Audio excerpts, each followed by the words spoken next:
feel that you are ready to make a quantum jump. However, there is something that is holding us here. Okay. We have 1 foot in the next timeline, but 1 foot in this one. Oh, look at my little avocado. Isn't it cute? I'm going to share a client session with you that really helped catapult her forward and release a lot of heavy, dense energy that she has been holding on to. This is going to be an activation, not only for you, but all of your younger versions. You in your 30s, 20s, teens, in childhood. You're going to want to save this video so you can come back to it later as well and re-listen on those days where you're like, oh. And remember to give a follow to join the community. When I went into her energy field, I heard the words faith, justice, and understanding. And then I saw her eyes get really big and blink. And I said, girl, what are you doing? She said, every time that I close my eyes, I see the past. I said, did you say path or past? And she said, well, the path to the past. Okay, can we walk that together so I can see what has happened? And she got kind of nervous. And I said, what's going on? She said, I feel like I'm going to be trapped. I said, trapped by what? Or who? And then on the path, I saw a younger version of her in her 20s, 30s, and threw a net over her current version that was like pinning her down.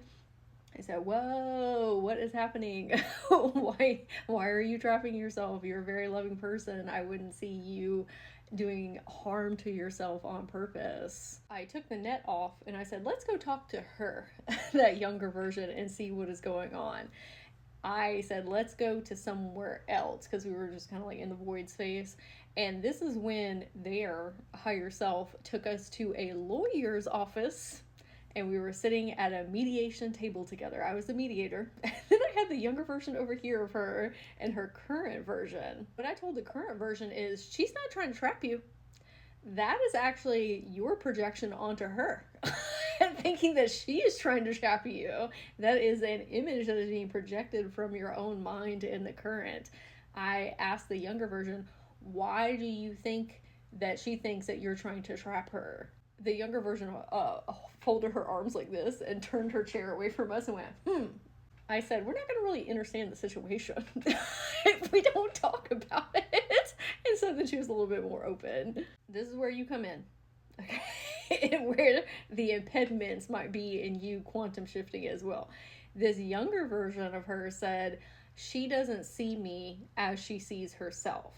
She thinks that she is a very evolved and self-aware person, which she is, but she is not seeing me in that same light.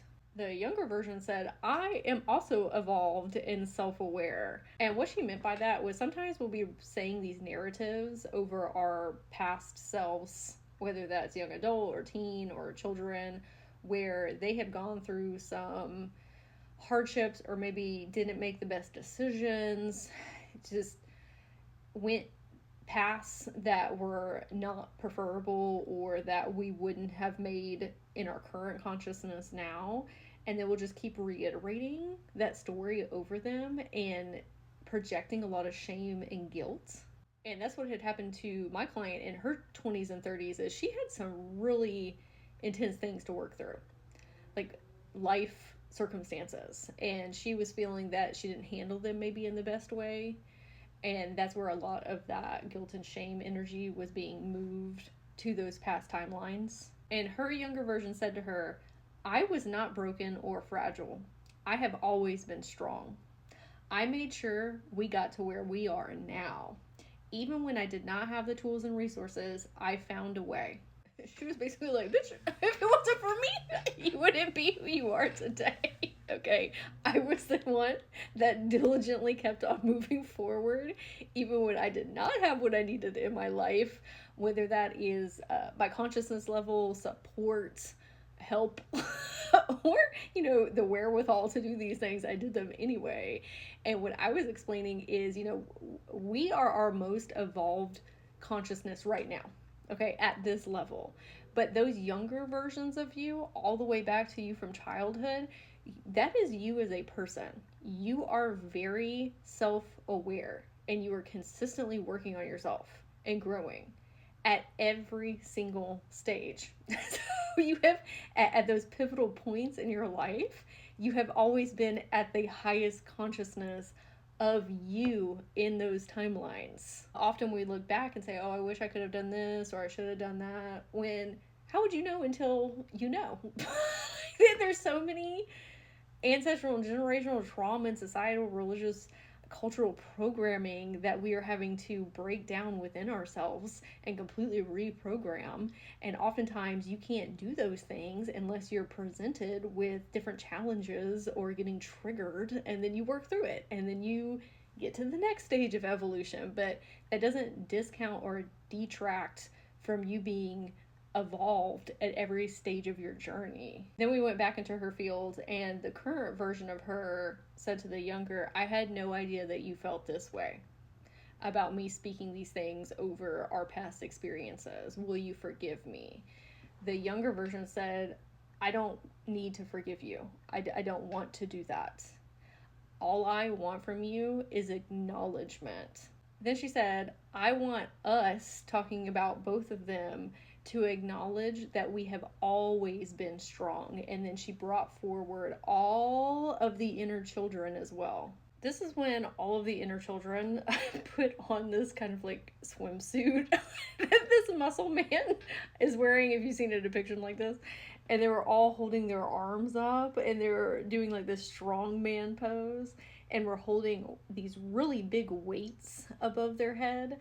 And the weights are representative of challenges, adversity, and trauma that they have been upholding in order to become strong. This is how they have become strong. This is when the current version said, I don't need y'all to be strong. And they looked around like, what? Because that is part of their like core being. And she said the whole point of us trying to become strong is so that we could receive more love in our life, not only from other people, but from ourselves. It had big, strong arms to hold even more love, which I thought was very cute. And it was really funny because my client said that her parents have pictures of her when she was younger doing that pose. And I said, okay, that's where the imagery came from. Now, this is going to be a message from your higher self to you and all of your younger versions, much like it was for her during this session. So, from higher self, I have and will always love each and every one of you. And I am grateful for every decision y'all have made to help me become me. I see you as my peers, my mentors, and my guides. You are here for me just as I am here for you. I see you and I honor you. Now, the whole point of this message is a lot of times we are thinking not necessarily less than of our younger selves, but it's just like they were struggling and going through so much adversity and challenges, and they didn't make the best choices, and just looking at these negative perceptions of them when they are fucking badass. Okay. They were evolved, self-aware beings themselves that kept on going every single day to get you to where you are at now. You probably live in a much easier life than they were back then. They were incredibly strong, but we can shift the energetics of that, of what a beautiful being of light. Thank you so much for being you and getting me here today. I'm going to celebrate you and honor you for all that you have done. I would love to hear in the comments if this message resonated with you, what your biggest takeaway is. If you would like to work together to see what is going on in your energetics, I offer Akashic record readings. You can find those in my bio or in the comments, and I'm wishing you a very magical day.